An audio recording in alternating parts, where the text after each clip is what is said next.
Welcome back to the Dopesick Show you won't get sick of. I'm Spencer, and this is Sasha.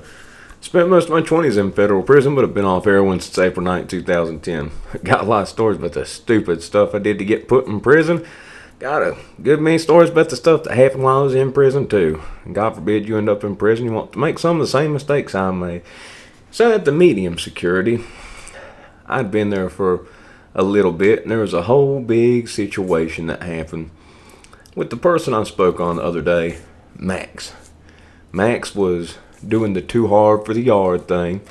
Aryan Brotherhood. There wasn't but a few of them, like a very few, and most of them had been to USPs and they'd ended up at Petersburg. Okay, Max had came from Leavenworth. They should have known something was up because of that. You don't go all the way out from Midwest to Petersburg for some reason. Okay, now the other couple guys, the ones from Mississippi, the ones from Illinois, and I mean that was more typical because that was closer by. So people do end up there. Because like I said, they don't mix and match. They do have the program for chomos there, so there's a good many of them. But when people go down, a lot of people go there because of the programs and stuff like that. But anyhow, just to give a little recap of it, King had decided they're not going to run Max off the yard. They're not going to, shank him, any of that type of stuff. So that was a whole big thing.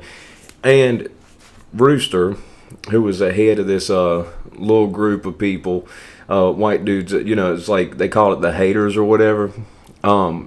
He first off, whenever Satan and this other guy Derby, which Derby had something wrong with him too. You don't end up in California to Petersburg. And there was a pimp that ended up having to go back to California for court for something.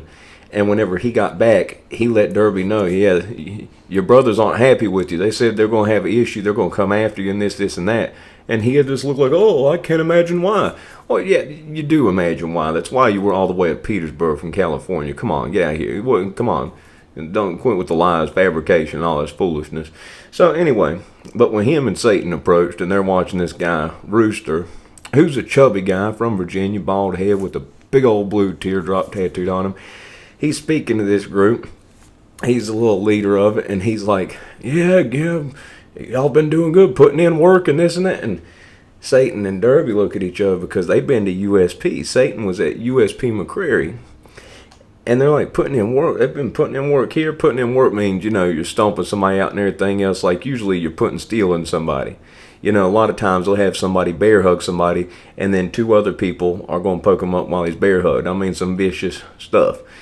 And they end up finding out what he meant by putting in work was, telling chomos, y'all aren't allowed to sit at our tables, and they laughed and basically looked at that as a joke. But anyhow, because King decided not to have Max ran up off the yard, and he just had to get all his tattoos covered, and, basically he was outcast after that. Because all the people that were there had short time. They had less than a year. I mean, less than a couple years. And what are you going to do? Stamp somebody up when you're getting ready to go home? No. So Rooster said a whole bunch of stuff about it. And there's actually a guy who's been in this comment section who was there when this happened. Okay? There's a guy in this comment section who's commenting on a handful who King was walking out in the yard, and he said, watch my back while I stab this mother. And he said that, when I talked to him about it afterward, he said, well, shoot, man, I didn't think he was going to do it. So King walked up to Rooster, said, you've been telling people I like to sit with and chomos. And Rooster said, what? He didn't get what out. And King said, but you, slid him across the face. But it looked like they were fighting, like a fist fight. It looked like a scared fist fight to a lot of people. People were talking about it as a wuss fight. They didn't realize there's a knife involved. Anyway, Rooster gets that. It was a whole awkward situation, but they didn't charge him with the knife. It just looked like he poked him up. They got rid of the knife before everything. So he gets out, and he's doing burpees.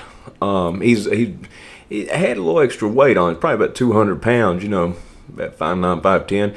And middle-aged man, but he took medication at Pill Line, Neurontin. It usually mellows people out and stuff. It hyped him up to where he'd be doing burpees all day. I don't know what it was. It didn't make sense. But anyhow, he got this roommate. This roommate was, technically, I mean, he's a chomo. He's on there looking at stuff he shouldn't be looking at online.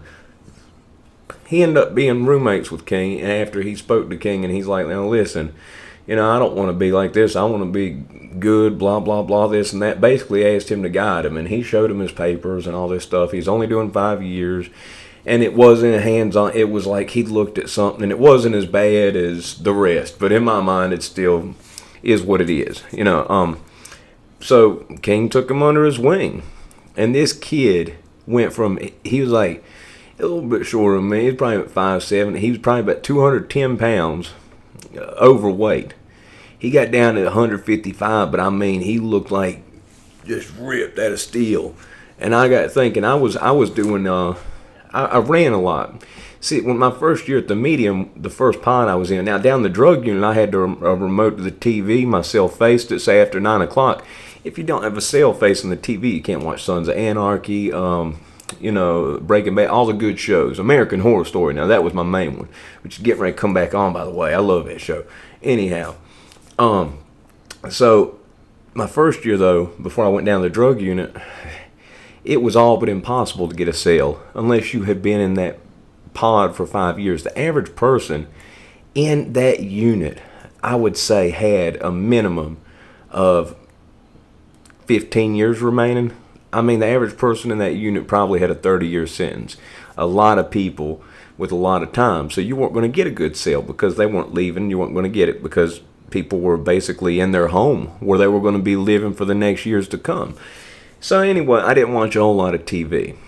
I did a lot of running, not anything crazy fast, but I ran 4 miles in the morning, like right after breakfast, go out there, run, and then I ran 4 miles after lunch.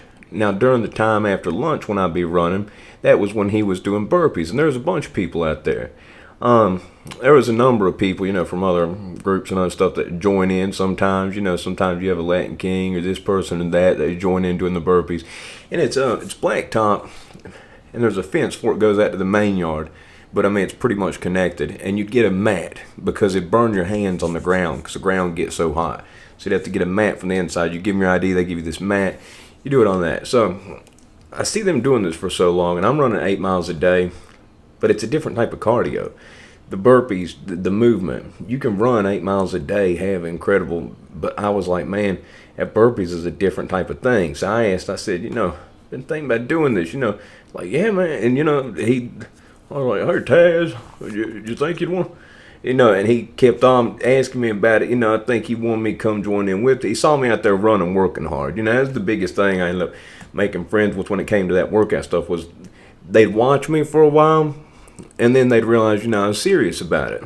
So eventually I did it. First day I did it, I was running 8 miles a day, and they do 200 2 push-up burpees at the bottom. 200 2 push-up burpees. I mean, that's 400 push-ups in 20 minutes. Going down. I mean, it was a crazy workout. I think I got somewhere between 100 and 150, and I had to take a second.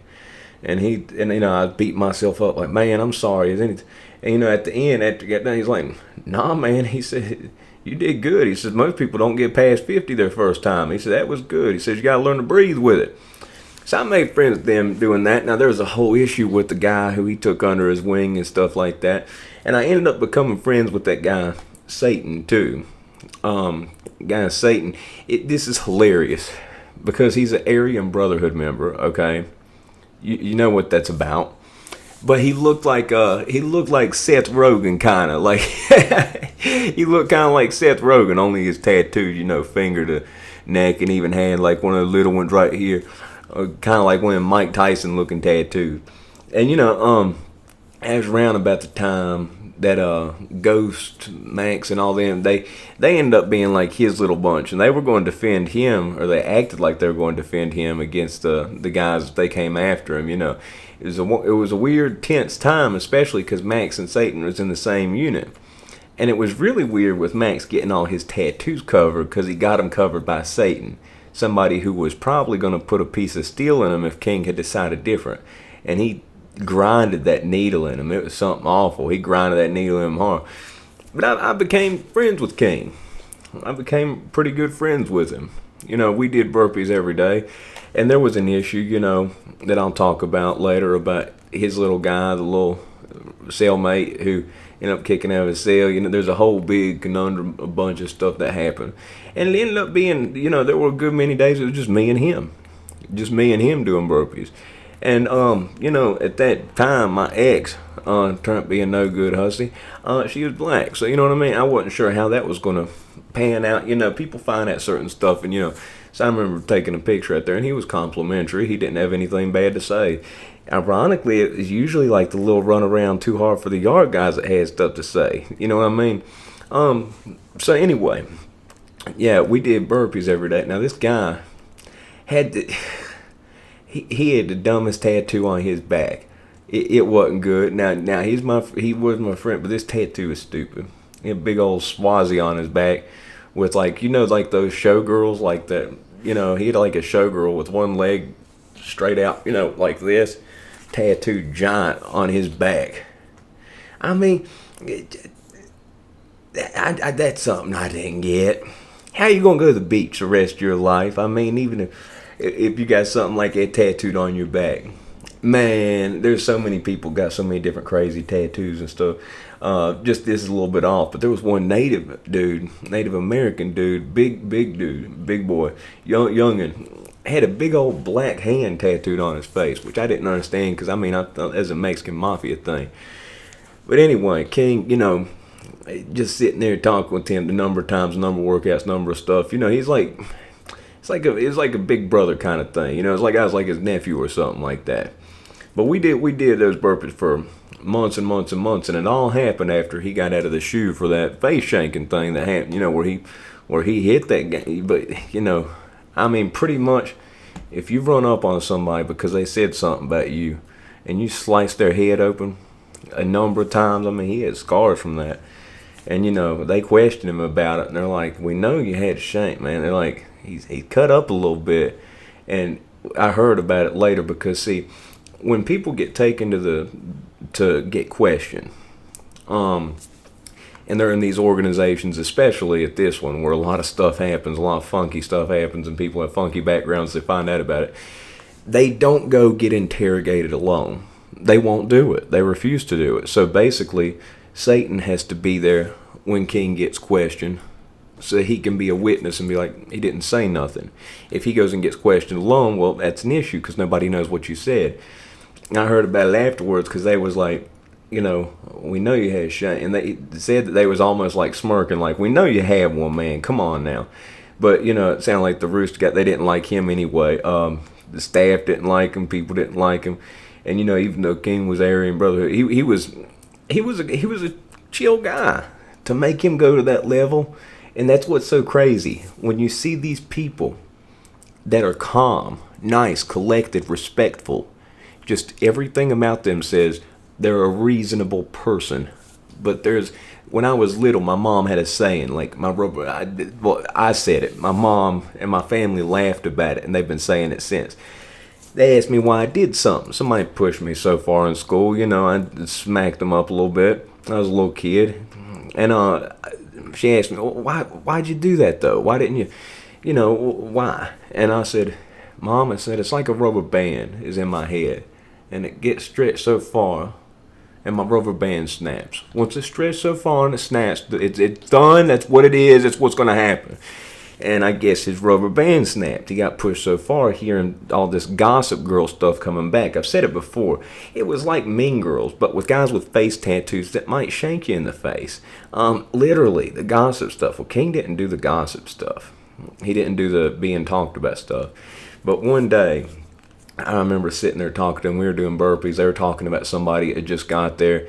And, it was funny because, I wasn't a part of his organization or any other type of, any of the group. And he was sitting there talking about this, and he was talking about, he's talking to his wife, getting ready to have his wife look up somebody online, look up all their record and past and this, and that, because he wasn't sure. And he said, she told me, why don't you just mind your business and sit there and get the rest of this time done and go home? And he said, dang it, Can't disagree with, right? But he was just so programmed to find that out about people, find out what's up with them. I can't remember which USP he came from, but he did. He 100% did. He had a lot of respect and people that knew about him. Now, I know Satan came from USP McCrary because the leader of the Bloods, this giant behemoth of a man, he's over 300 pounds, about 6'6", braids. He was at the USP with Satan.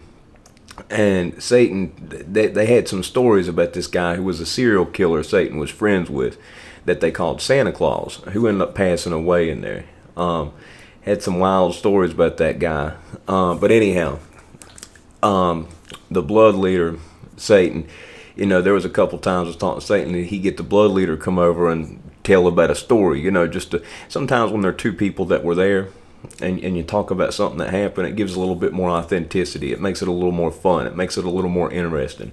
And it was, because, you got an Aryan Brotherhood member with face tattoos, whose name is Satan. Then you got this giant blood leader who has a body. He did 10 on a manslaughter charge on his record. And you've got these two guys, these two characters telling you a story. Now, definitely, this place sucked. I woke up every morning thinking, my God, especially the medium security. The low security was definitely not as bad. Man, the low security, man, that was like, that wasn't bad at all compared to the medium. Low security had so much more stuff. You never got locked down, the weights, everything else, but the medium, but even then you're stuck in there. There's no girls, you know what I mean? You got hide some dirty magazines, and even if you get caught with them, they're going to get in trouble. It's not a fun place to be. Not saying that, but what I am saying is I felt almost privileged. How many people, are going to have a conversation with an Aryan Brotherhood member and a Bloods leader about different times about this guy Satan, who became friends with the Italians at USP McCrary. And just for fun, just for meanness, he'd go on, missions with them to go stomp somebody out, hit somebody. And that's the thing. Hearing the stories about there, too. If somebody shanked somebody at the medium security, like if King had got caught for that, he would not be coming back out on that yard. He'd be going to a USP. A lot of people got sent to Big Sandy from USP that did ultra-violent stuff. You hear about it multiple times. There was one guy that was getting ready to get sent there, and he sat in the shoe, and his family's rich, and they falsed the case, and he ended up not getting sent. But anyway, sitting there hearing them talk about this, but in the USPs, from what both of them were telling me, because I was like, really? Because if you were to shank somebody at the medium, you'd be sitting in the hole for 6 months to a year before they transferred you. They were telling me at these USPs that guys would get in a fight and they let them out a week later. Get in a fight at this medium, you're just going to be in there for 2 months. If you shank somebody, be in the medium, in the in the hole for a month. It's just unfathomable. I guess just the level of violence at these places, from hearing it from them and hearing it from other people, that it was just on such a level that it was so common, in which they didn't have big punishments for it. But sitting with them, hanging out with them, it was odd, become friends. I became friends with a whole bunch of different people, very interesting people. After time of being there, I mostly did my own thing. Like I said, in the first year in there, I didn't watch much TV, so I stayed outside, either jogging, running, working out, doing something, and on the terrible yard that Petersburg Medium had. They ought to be ashamed of that. The Medium has like 600-700 more people. It's like 1,600-1,800 more people, 1,800 people in total, and they've got this little trash yard. And the low security, they got this big old yard. They keep like looking immaculate.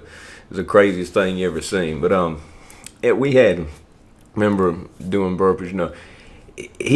King was a friendly guy, but he could flip that switch quick, and that's what was kind of scary but kind of cool. You know what I mean? Like knowing he's one of them people who'd stand, but he ended up making it out of there. He made it out of the place. As far as I know, he's back home now. Hopefully he's living good. Hopefully he didn't go back to none of that stuff. A lot of the people in there you meet end up in there because of addiction and stuff like that, But the guys, there was a couple guys that ended up doing burpees with us. And Man, I'm telling you, like, it killed me because, like, these guys that were at these USPs and that were part of these groups and everything else would get fooled by these people and think that they would buy these people's stories. Now, I know enough about stuff that I'm not buying these stories. Now, I was friends with the Amigos. I was friends with the Mexicans. I sell for number 2 for the Paisas and the Sereno when I was down in the drug program. But knowing the actual, Mexicans that were involved in cartel, one of my friends, Short, he got caught with 200 kilos in like his one of the mobile homes that he was driving. Now, he was telling me, it cost. He's like, yeah. He said prices are up now. It costs 40 for one. It cost 100,000 for 3. Talking about bricks. And you got these guys. You got this little white dorky fella who came from Nebraska, and he gets in the mix, and he ends up doing some burpees with us with this other fella, Country. He's a big old, I guess he's a Native American dude. Kind of hard to tell. Big guy though. And they're talking about down in this area about how they're getting them for for like 12, 14,000. I'm like, you're a dang liar. No, you're not. And Country's talking about when he was in the military, he was sneaking back dope. He was sneaking back H, and that he was selling. I can't remember how much it's for. He was saying that he was selling something like he was selling each ounce of dope for like some crazy number that was like way higher than what it would have been. And he's like, well, you could have made they made a whole kilo off the ounces I was giving them. And I'm like, you can't make a whole kilo off ounces. I said that'd be less than 3% pure. I said, do the math, my man. 36 O's in a kilo, you got 1, and then you got 35 a cut. How's that making sense? That would have been trade. They're making a kilo. His story didn't add up enough, so we ended up doing these burpees with them, and they had a bunch of people confused, but they came from halfway across the country. I mean, that was the biggest indicator as to who you were going to find out did some vicious stuff, but somehow it got ignored over and over again. People from other states, and we did burpees and all this, but I'm sitting there thinking, now sometimes with the illegal. Like if people were South American, people were Mexican, they were illegal over here legally. Sometimes they would get bounced around because they try to put you in your district, try to put you in your area close to home. I'm from Virginia. I got put in Virginia, which I was really lucky that I got close to home in a sense, but it was a freak show of a prison. I will tell you that. So didn't get lucky in that respect. I was supposed to go to Morgantown camp. That's what the judge ordered, but BOP does what they want. But seeing as how illegals don't have a home because they're getting deported, they would bounce them around. So sometimes they'd get put around, but that was the bunch that really paid attention to who was in their group, who was in their crew, and they viciously handled stuff back. So yeah, we had a number of people that join in and stuff with us, do the burpees and everything else. And King was a really nice fella. He loved working out, and he loved helping people work out. Like you got some people in there, some older people, some older creeps and stuff like that act like they want to help people and they have bad intentions. King's intentions were honest. That dude had honest intentions. He wanted to help you get yourself right. He wanted to have a friend to work out with. He wanted to have he was one of those people. It's rare in prison because 90% of the people in there, it's like they don't even speak to you unless they want something from you. But there's some people that were just genuine. So yeah, he was a part of this group. Yeah, it's a terrible group. I mean, it's got terrible representation and all this stuff. When you just break it down and you go back to, all this stuff. But, I don't think that that's really what it was about for them.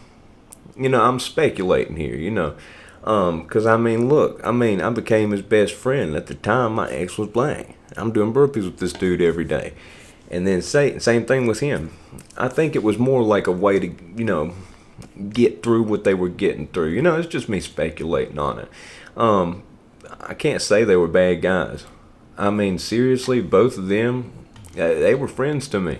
I had other friends too in other groups. It was unique. Ended up becoming friends with the head people in Pisces. Then I ended up staying with the Sereno. That's a story I need to tell another day. I went to Serrano's had this like big like party thing that they had. Everybody make some food. I made some good fried rice now. You know, when you got Mexicans asking you to cook fried rice, you know something about your fried rice is right. And I used this oil and these gardenia peppers, which is the spicy peppers. I used that oil to fry the rice. Oh man, it burn you up. But yeah, that going at Serrano, that was something else too. I had some really interesting friends, really interesting people in there. But King and Satan, that's two wild ones. Satan is one that I will definitely have to return to. He's done some stuff so gnarly, I don't even know if I can say it on here. Like, for real, way out there. Like, you know, I don't even think I can say it. Like, I don't even think I'm allowed to say it. But, like, he done some wild stuff, okay? I'll try to find a way to word it one day. But, you know, involved him, you know, maybe with some embalming fluid. He broke into a morgue and some stuff happened, okay? Yeah. He was on America's Most Wanted in the 90s for robbing banks. So, yeah, he's a wild dude. But anyway, that's about it for this one. Just going back talking about, you know, see, she's smart. She knows what's up. She hears certain things, you know. She hears certain things and she knows what's up. Sasha's a smart girl. But anyway, if you liked the video, press the like button. But if not, man, it's 26 minutes and 32 seconds of your life in which you'll never get back, ever. And I do apologize for that, but I really hope you did. Got more stuff about them. Trying to think about a way to tell that thing about Satan, my Lord. I mean, it's the craziest. Some of the stuff some of these people did that's so messed up and wild, but they seem so normal, okay? They seem so normal. It was wild too because Satan pulled a CO that wasn't white. I used to think she was a racist, hateful little woman. Then I said something to him about it, and he's like, "Oh, my son," he says, "She loves me." And she just hateful as could be. Her first day working the drug unit. I'll leave this one quick. She worked the drug unit. The first day she was there, everybody's like, oh no, because she tears everything up. The first door she opened, it was the first door in this triangular shaped pod. It was one of the 4 people who ran the drug program, who was a graduate already. I guess he was gunning in his room. And when he was gunning it, she opened the door, you know, she didn't respect that little sign in the window that says, I'm using the toilets. She opens it up, she sees him getting at it, and she cusses him out, calls him a nasty mother, everything. She didn't get in trouble. He kept trying to talk to her, and he said, get away from me. Satan told me, go say, yeah, I heard you know, so you're friends with somebody who I'm friends with. She's like, oh yeah, unlikely. Who is that? And I said his government name, and she goes, And she said his government name. She didn't say Satan, but she basically said, Old Satan. And I saw that look, and I was like, what? You? Say, how did that happen? But he could talk. He could talk like that. And that's what's unusual about so many of these people. These people were so articulate, so smart, could talk. But they got this twisted, messed up side that you would never imagine. I'm telling you, like the stuff I'm trying to tell you right now. I can't say it, but it was bad. It was messed. I mean, put it together. Put it together what I said. Put it together, okay? Put together the embalming fluid, try to get a clue about what I'm trying to get at right now. I mean, that's the best I can say. You can probably piece it together. You can probably guess it because, yeah, what I'm trying to say happened. It was pretty wild. It was pretty messed up. So anyway, that's the end.